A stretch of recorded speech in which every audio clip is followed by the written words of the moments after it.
धर्म प्राण सत्संग प्रेमी सज्जनों, गीता के चौथे अध्याय का 33वां-34वां चल रहा था मंत्र। भगवान कहते हैं श्रेया द्रव्यमयाद अज्ञात ज्ञान यज्ञ परंतप सर्वकर्माखिलम पार्थ ज्ञाने परिसमाप्यते। अब तक तो कर्मयोग की महिमा का भगवान वर्णन कर रहे थे, हैं? अब आ रहे हैं ज्ञान योग पर धीरे धीरे। अब ज्ञान योग की महिमा का वर्णन करेंगे। जब कर्म योग की महिमा का वर्णन किया तो कर्म से मोक्ष की प्राप्ति दिखा दिया। अब ज्ञान योग का वर्णन करेंगे तो ज्ञान की महिमा को देखिए। करेंगे द्रव्यमय यज्ञ से ज्ञान यज्ञ जो है श्रेष्ठ होता है, और ज्ञान में सर्वकर्माखिलम पार्थ ज्ञाने परिसमाप्यते। अखिल कर्मों का जो फल होता है, परिपाक होता है, प्रारब्ध होता है, वो ज्ञान अग्नि में दग्ध होकर के समाप्त हो जाता है। कैसे समाप्त हो जाता है, क्यों समाप्त हो जाता है, कर्म और ज्ञान में क्या अंतर है? आइए पहले हम मानस में आपको ले चलते हैं। अब कोई भी कार्य आप करें ना, तो महात्म जान के ही कोई कार्य करना होता है। अगर उसका महात्म्य नहीं मालूम है, आप कार्य करके भी उसका मूल्य प्राप्त नहीं करते। जैसे आपके हाथ में सोना है, मान लीजिए 10 ग्राम का सोना है, सिल्ली है आपके पास, लेकिन उसका मूल्य नहीं मालूम है। महात्मा माने मूल्य नहीं मालूम है, तो सोना हाथ में रहते हुए भी आप अकिंचन है, दरिद्र है, क्योंकि उसका मूल्य नहीं मालूम है। आपके पास सोना है तो, लेकिन सोना का मूल्य नहीं मालूम है, पहचान नहीं मालूम है, ये सोना है ये नहीं मालूम है। तो किसी भी अनुष्ठान का महात्म्य इसीलिए बताया जाता है कि महात्म्य जानोगे न, तभी आपको अनुष्ठान फायदा करेगा। तुलसी ने भी विनय पत्रिका में लिखा कि विचारहीन करिय साधन, मन शुद्ध होई नहीं कैसे, तरु कोटर मह बस विहंग, तरु काटिय मरिय न जैसे। विचारहीन का मतलब कि आप जो काम कर रहे हैं उसका महात्म नहीं मालूम है। इसीलिए देखो सत्यनारायण स्वामी व्रत महात्म कथा, तो लोग व्रत को गायब कर देते हैं और पूछते हैं कि सत्यनारायण स्वामी महात्म जो है, सत्यनारायण स्वामी महात्म कथा या कथा का महात्म, कथवा क्या है? कथा का महात्म बताया ही नहीं जा रहा है, तो कथवा क्या है? क्यों पूछते हो भाई? बताया जा रहा है सत्यनारायण स्वामी व्रत महात्म कथा, व्रत का महात्म बताया जा रहा है। आपको रथ लगा रहा था कथवा क्या है, कथवा क्या है? अरे कथवा का महात्म नहीं बताया जा रहा है, व्रत का महात्म बताया जा रहा है। सत्यनारायण स्वामी का जो आप व्रत दिन भर रहे, उस व्रत का महात्म क्या है, वो ये कथा बता रही है। चीज़ों को ठीक से समझना चाहिए। कई मूर्खों को हमने पूछते हुए सुना है, क्या अरे सत्यनारायण स्वामी का कथवा क्या है जिसका महात्म बताया जा रहा है? कथवा का महात्म नहीं बताया जा रहा है, व्रत का महात्म बताया जा रहा है। व्रत हो ना दिन भर, तभी शाम को कथा कराते हो। कितने लोग सुबह व्रत रखते हैं, 10 बजे तक पंडित जी को बुलाया, कथा तक करा के खत्म। तो आप लोग ये जो सत्संग कर रहे हो, जो रोज आकर के 7 बजे यहाँ बैठ जाते हो, इसका महत्व मालूम है आपको? What are you doing? इसका महत्व मालूम है? आप कर क्या रहे हो?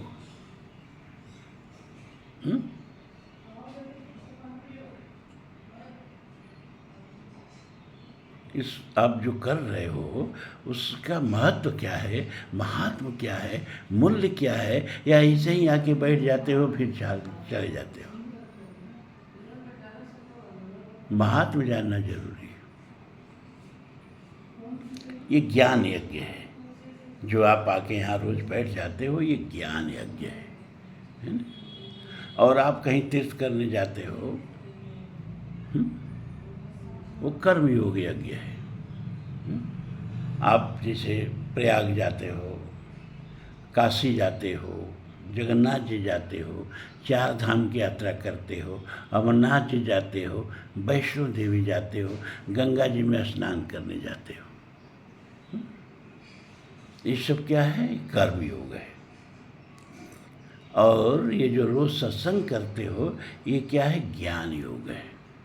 अब इसमें अंतर क्या है? कैसे ज्ञान में सारा कर्म समाप्त हो जाता है, कर्म योग में सारा कर्म समाप्त नहीं होता है? कैसे? इसको तुलसीदास जी ने समझाया है। तो पहले ये समझो कि आप जैसे तीर्थ करने कहाँ जाते हो, जैसे प्रयाग जाते हो, वहाँ प्रयाग में क्या है? त्रिवेणी है, गंगा जमुना सरस्वती का संगम है, अक्षयवट है, बेणी माधव है, ठीक है। तो तुलसी ने कहा कि ज्ञान योग में कहीं जाने की जरूरत नहीं है, आप घर में ही प्रयाग बुला सकते हो। कैसे? सत्संग के माध्यम से। सत्संग में तीनों हैं, गंगा भी है, जमुना भी है और सरस्वती भी है। राम भक्ति जहाँ सुरसर धारा, नारायण की भक्ति का जो बात की जाएगी सत्संग में, किसी राजनेता की बात तो की नहीं जाएगी, किसी राजनीतिक पार्टी की बात तो की नहीं जाएगी। अगर सत्संग है तो उसमें तो परमात्मा की बात होगी ना। तो जो परमात्मा की बात होगी, मतलब परमात्मा की कथा, परमात्मा के प्रति आपका ध्यान कराया जाएगा, यही तो भक्ति है। तो राम भक्ति जो सुरसर धारा, ठीक है, यही गंगा है। सरसई ब्रह्म विचार प्रचारा, और सत्संग में ब्रह्म विचार।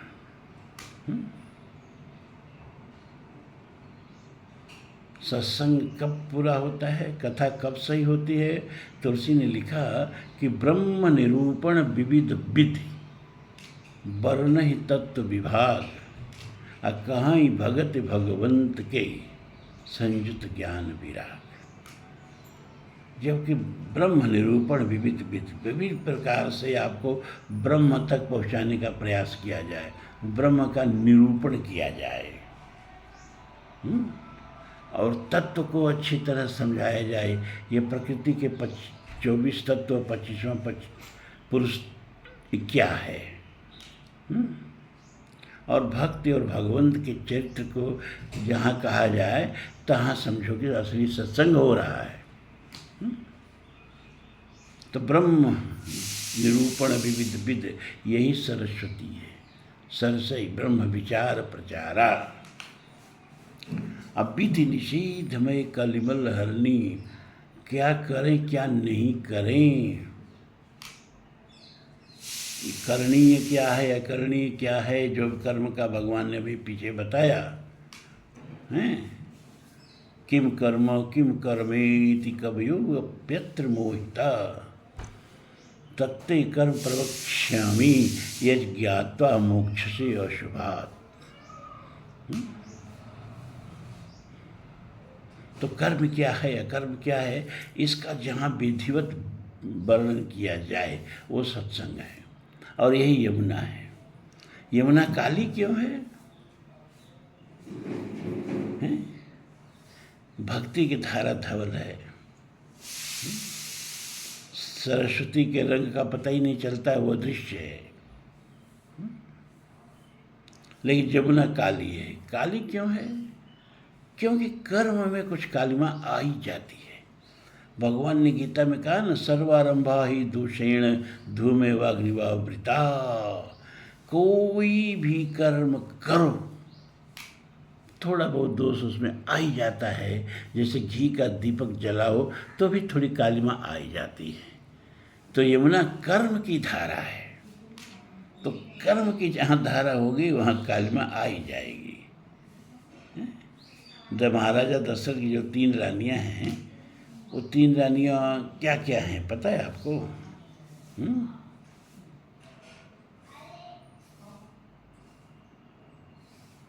ज्ञान रूपा च कौशल्या, सुमित्रा उपासनात्मिका,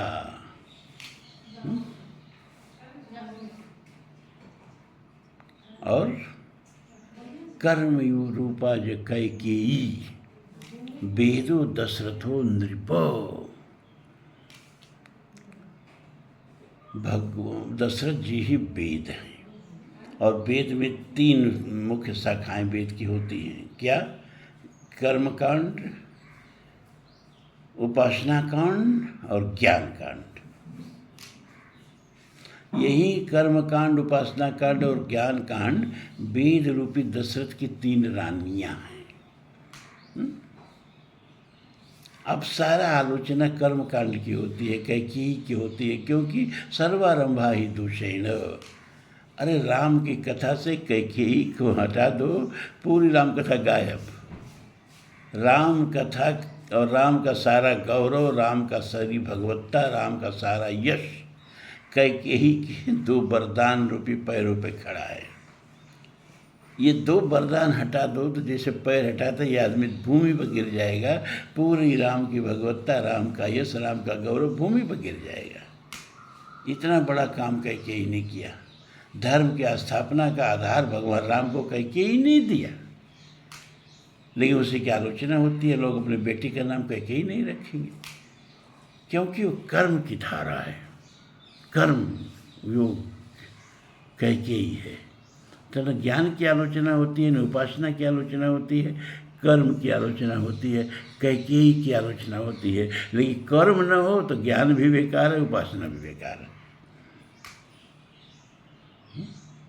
इसीलिए जमुना काली है, क्योंकि विधि निषेधमय कलिमल हरणी।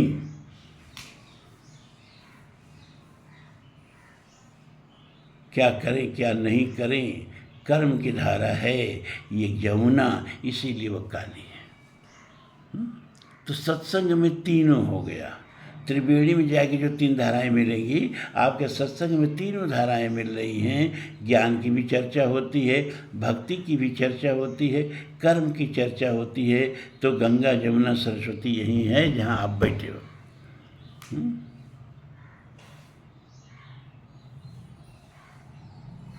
हरिहर कथा विराजत बेनी। और भगवान की कथा, भगवान शिव की कथा, भगवान विष्णु की कथा, यही बेनी है, बेनी माधव है। ये कब अब आपको ये ज्ञान योग है। अब आपको न चारों धाम जाना है, न अमरनाथ जाना है, न कहीं नहीं जाना है, न जगन्नाथ जाना है, न प्रयागराज जाना है, न काशी जाना है। जहाँ आप बैठे हो वहीं सब है। वहाँ जाओगे आप गंगा में नहाओगे ना। यहाँ और वहाँ की गंगा नहाने में अंतर क्या है? यहाँ जो गंगा कौन है? भगवान की कथा रूपी गंगा है। पूछ श्री रघुपति कथा प्रसंगा, सकल लोक जग पावनी गंगा। वो गंगा यहाँ बह रही है सत्संग में आपके। अब उस गंगा में इस गंगा में अंतर क्या है? वहाँ जाके गंगा में नहाते हैं तो ज़्यादा पुण्य मिलेगा, या यहाँ इस गंगा में नहाते हैं तो ज़्यादा पुण्य मिलेगा? ये हम नहीं बताने जा रहे हैं, ये तुलसीदास जी रामायण में बताते हैं कि पुण्य बंदों सारद सुर सरिता। ये प्रकरण बड़ा प्रगल्भ है भैया, बहुत सावधान होकर सुनोगे तो समझ में आएगा। पुण्य बंदों सारद सुर सरिता, जुगल पुनीत मनोहर चरिता। तुलसी कहते हैं कि अब मैं सरस्वती की और गंगा की दोनों की वंदना करता हूँ। दोनों का चरित्र जो है पुनीत है और मनोहर है।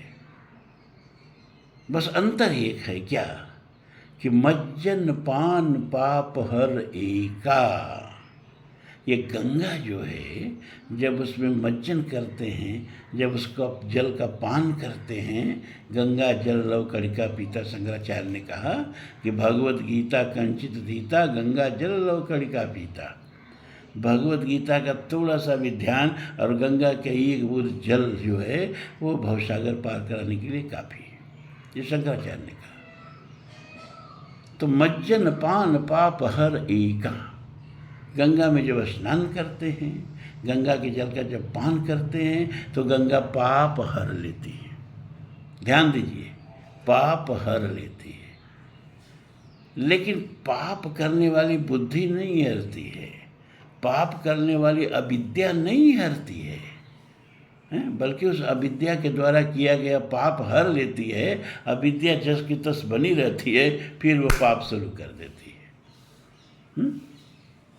मज्जन पान पाप हर का, लेकिन कहत सुनत एक हर अविवेका। लेकिन ये जो सरस्वती है, ये जो ज्ञान की धारा बह रही है, ये जो सत्संग है, इसको कहने और सुनने से अविद्या का नाश हो जाता है, अविवेक का नाश हो जाता है, उस बुद्धि का नाश हो जाता है जो पाप कराती है।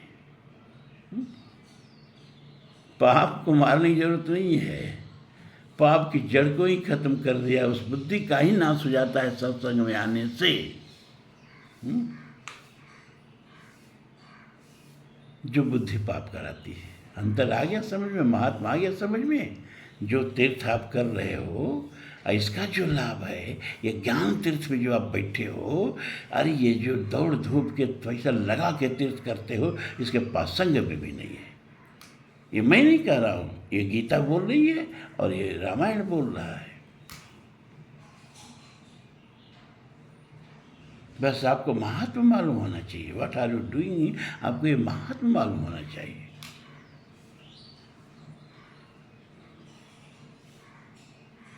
तो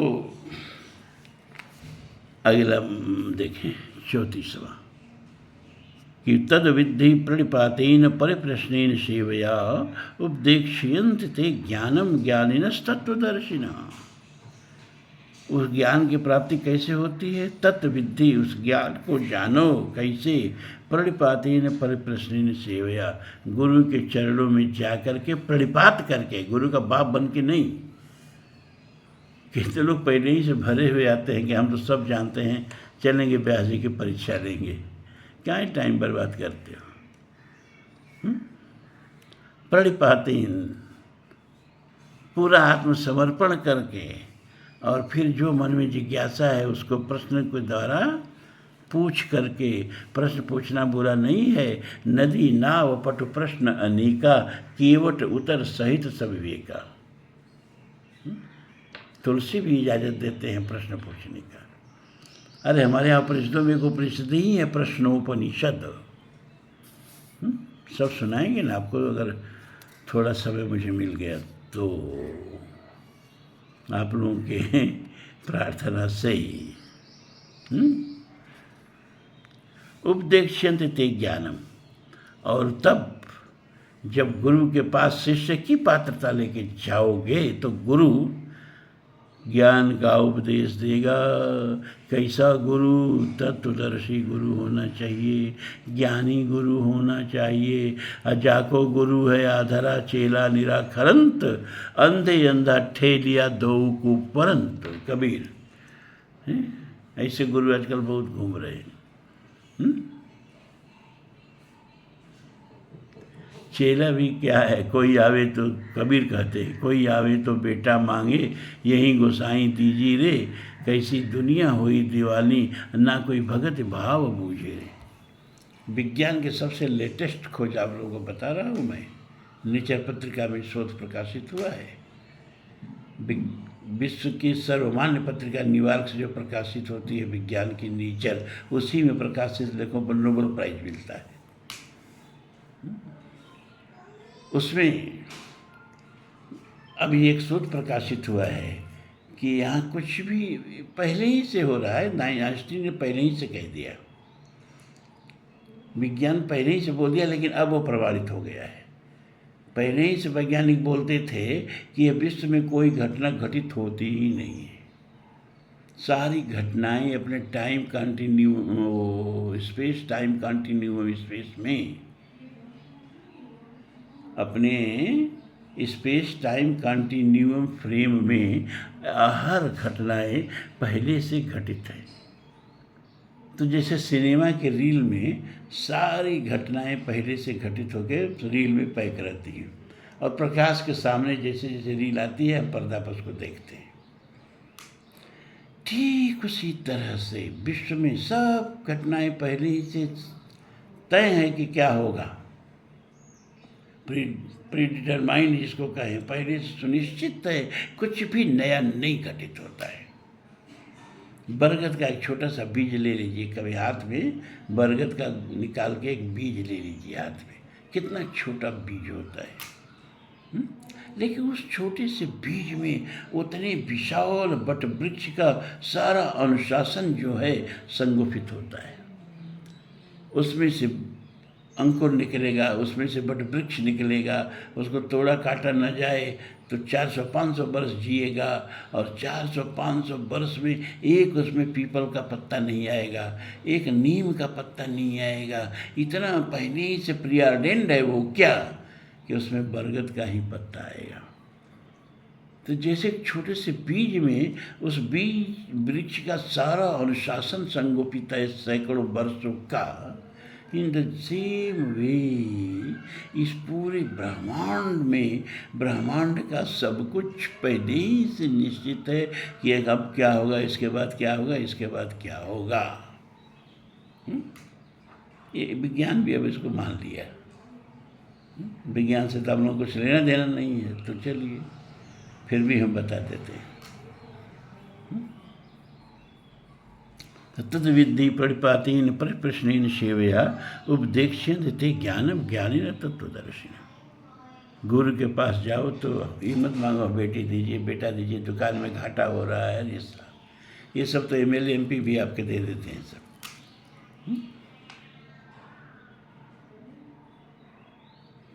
गुरु के पास जाओ तो शंकराचार्य जी कहते हैं क्या प्रश्न करना चाहिए, को नाम बंधः, ये माया क्या है जो जीव को बांध लेती है? ये जीव का बंधन क्या है भैया, जो जीव को उसके चेतन अमल सहस्रादि स्वरूप से नीचे गिरा देता है। को नाम बंधः कस्मीश आगतः, और ये बंधन कहाँ से आता है, कथम प्रतिष्ठास्य, और इसके पीछे जो शक्ति है वो शक्ति क्या है, कथम विमोक्ष, और इससे मुक्ति कैसे मिलेगी। कोशावनात्मा, अनात्मा मानिए जड़ क्या है, परमः कह आत्मा, और परमात्मा क्या है, तयोर विवेक कथमेदत अच्युतम। हे भगवान गुरुदेव, इसका विवेक हमें दीजिए। गुरु इसके लिए बैठा होता है, गुरु संसार देने के लिए थोड़े बैठा होता है। तो प्रणिपाति, मंडूकोपनिषद में कहा परीक्ष लोकान कर्मचितान ब्राह्मणो निर्वेद माया नास्त कृतः कृतेन तद विज्ञानार्थम गुरुमेवाभिगच्छीत समितपाणिः श्रोत्रियम ब्रह्मनिष्ठम। परीक्ष लोकान, भैया देखो, जब तक लोक से वैराग्य नहीं होगा परमात्मा से अनुराग नहीं होगा। पहले इस लोक की खूब अच्छी तरह परीक्षा कर लो, एक एक चीज़ को छू के देखो कि क्या तुम्हारे साथ आई है और क्या तुम्हारे साथ जाएगी, क्या तुम्हारे बिना भी ऐसे ही जस की तस नहीं रही है, अब तुम चले जाओगे तो भी ऐसे ही जस की तस नहीं रहेगी। ये तुम्हारे देखते देखते तुम्हारे आगे ही नष्ट नहीं हो जाएगी। यथा दृष्टम तथा नष्टम। तो लोग की अच्छी तरह परीक्षा करके ब्राह्मण माने ब्रह्मान्वेषी व्यक्ति को निर्विदम आयात, इस नश्वर संसार से वैराग्य प्राप्त करके, और ये जान करके न कृतः कृति न, जो कर्म का विषय नहीं है वो कर्म से प्राप्त नहीं होगा, उस परमात्म तत्व को जानने के लिए गुरुमेव अभिगच्छेत, गुरु के पास ही जाओ। कैसे जाओ, समित पाणी ही श्रोत्रियम ब्रह्मनिष्ठम। समित पाणी होके गुरु के चरणों में भेंट निवेदित करने के लिए कुछ हाथ में पत्रम पुष्पम लेकर के, पत्र पुष्पम का मतलब पत्र पुष्पम ही समझना, अपनी बुद्धि मत लगा देना इसमें। अपनी श्रद्धा, अब उस श्रद्धा जिस रूप में आप व्यक्त कर सकते हो। कैसे गुरु के पास जाओ? जो श्रोत्रिय भी हो, जो वेद शास्त्र पुराण सब जानता हो, समझाने की शक्ति रखता हो और ब्रह्म को भी जानता हो। तो भैया बागी भगवान कहते हैं, यज्ञात्वा न पुनर्मोहमेवं यास्यसि पांडव येन भूतान्यशेषेण द्रक्ष्यास्यात्मन्यथो मयि। यज् ज्ञात्वा, इसका पद विच्छेद करेंगे तो हो जाएगा यत ज्ञात्वा। यत माने जिसको, ज्ञात्वा माने जानकर। न पुनः मोहम एवं आस्यसि पांडव, न माने नहीं, पुनः माने फिर, मोहम माने मोह में, एवं माने इस तरह, यास्यस माने प्राप्त होगे, पांडव माने अर्जुन। यास्यस माने प्राप्त होना। जिसको जानकर फिर तुम इस प्रकार के मोह को प्राप्त नहीं करोगे अर्जुन। इन भूतान या शेषेण द्राक्षस्य आत्मनि अथो मयि। और जिस ज्ञान के द्वारा, इन माने जिस ज्ञान के द्वारा, भूतान या शेषेण संपूर्ण, अशेषण माने संपूर्ण, भूतान माने जड़ चेतन सबको अपनी आत्मा में, आत्मनि अपनी आत्मा में, द्राक्षस्य माने देखोगे, और फिर संपूर्ण भूतों को मुझ में देखोगे, माने आत्मा और परमात्मा की एक रूपता प्राप्त कर लोगे।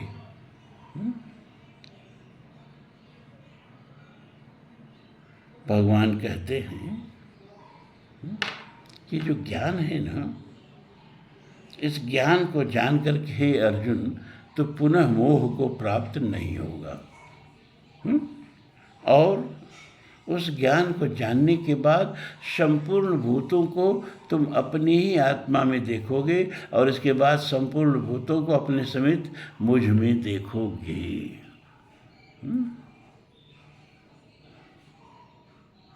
यस्मिन् सर्वाणि भूतानि आत्मैव भूत बीजानत, भगवान कहाँ, ईशावास्योपनिषद में। संपूर्ण भूतों को अपनी आत्मा में, और अपनी आत्मा को संपूर्ण भूतों में जो देखता है वह किसी से द्वेष नहीं करता, किसी से ईर्ष्या नहीं करता, किसी से घृणा नहीं करता।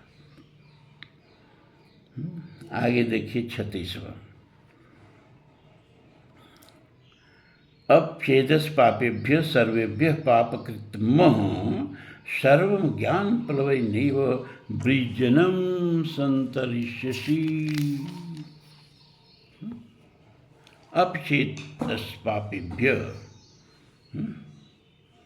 सर्वेभ्य पापकृतमः सर्वं ज्ञान प्लवेनैव, मन प्लवेन एव वृजिनं संतरिष्यसि। चेत माने होता है यदि, चेत माने क्या होता है? यदि।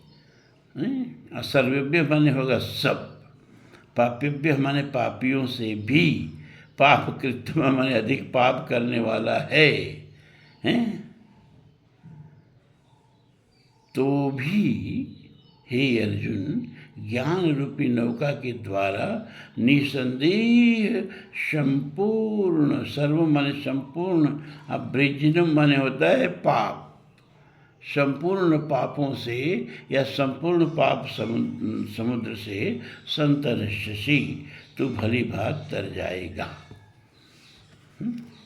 ज्ञान के महात्मा का वर्णन करते भगवान कहते हैं कि चलो जी थोड़ा बहुत पाप की बात मत करो। अरे जब अग्नि प्रज्वलित है तो थोड़ा ईंधन डालो, ज़्यादा ईंधन डालो, ज़्यादा ईंधन डालोगे तो अग्नि और उसको चला करके और प्रज्वलित हो जाएगी। उसी तरह जैसे ज्ञानाग्नि धधक रही हो, ज्ञानाग्नि प्रज्वलित हो रही हो, क्या ज्ञानाग्नि? अहम ब्रह्मास्मि। क्या ज्ञानाग्नि? सर्व खलु इदं ब्रह्म। क्या ज्ञानाग्नि है? अयम् आत्मा ब्रह्म। क्या ज्ञानाग्नि? तत्त्वमसि। क्या ज्ञानाग्नि? प्रज्ञानम ब्रह्म।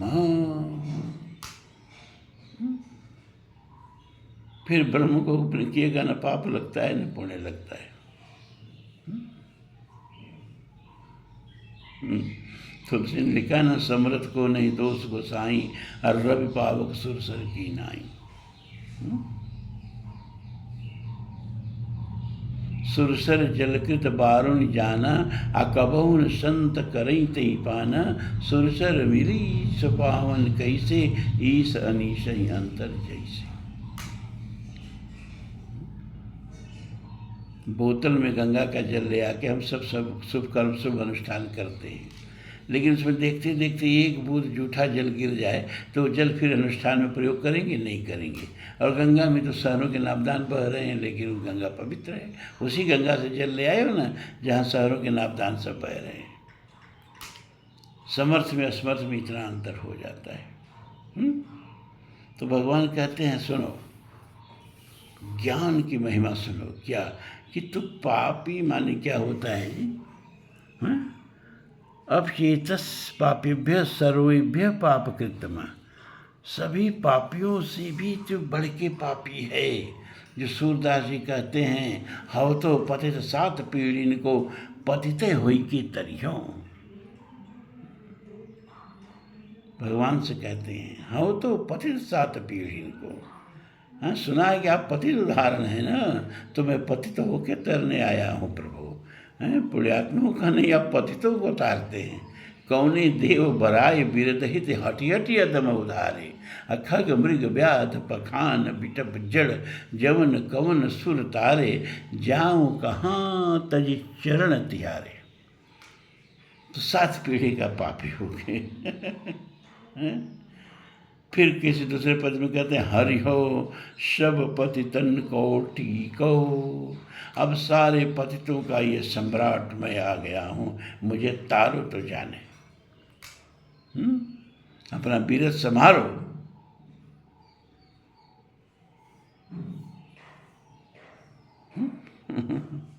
तो भगवान कहते हैं कि तुम सर्वेभ्य पाप कृतम, सुपरलेटिव डिग्री। सभी क्या, बल्कि हाँ, सभी पापियों से अच्छा पाप करने वाला है, तो भी वह ज्ञान रूपी नौका पर बैठ करके और सभी पाप समुद्र से पार उतर जाता है। ठीक है, अब आप लोगों का समय हो गया। मैं जानता हूँ कि अब सुबह का समय कितना महत्वपूर्ण हो, विशेष करके हमारे त्रिपाठी जी के लिए। वो भी तब जब इस समय शायद अभी अकेले हैं, मनीष जी चले गए हैं तीर्थ यात्रा पर। तो बात यहीं अब समाप्त करते हैं, फिर कल। धन्यवाद, आशीर्वाद।